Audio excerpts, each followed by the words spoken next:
Chinaro, Chinaro.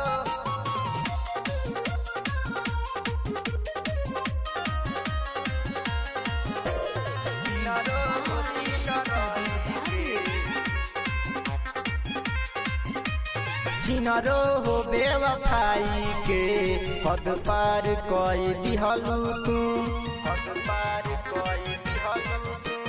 चिनारो हो बेवफाई के हद पार कोई दिहलू तू।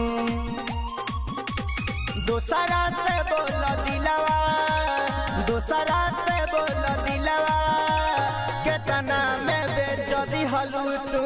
चिनारो जा चिनारो, चिनारो हो बेवफाई के हद पार कोई दिहलू तू। चिनारो हो बेवफाई के हद पार कोई दिहलू तू।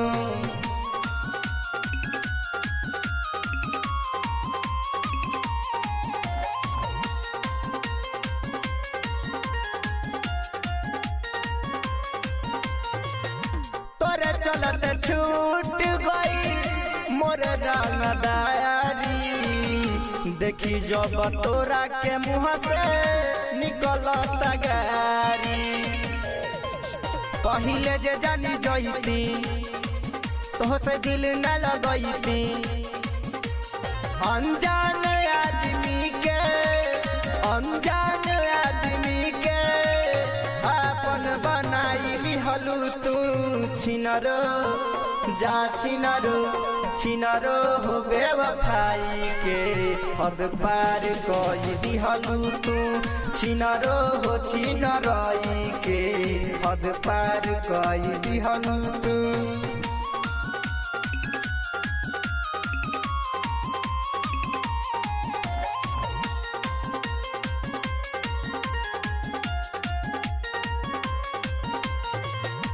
जाए सनम जा तू लौट के ना आई है, मिली हमारा जैसन के हुता आके तू बताई है। ई तोहार बेवफाई कब भूल नहीं पाई, कुंदन के ठुकरा के, कुंदन के ठुकरा के दोसरा के बाह धैलू तू। चिनारो जा चिनारो, चिनारो हो बेवफाई के हद पार कोई दिहलू तू। चिनारो हो चिनारोई के हद पार कोई दिहलू तू। दिया रिकॉर्डिंग स्टूडियो मोहम्मदपुर।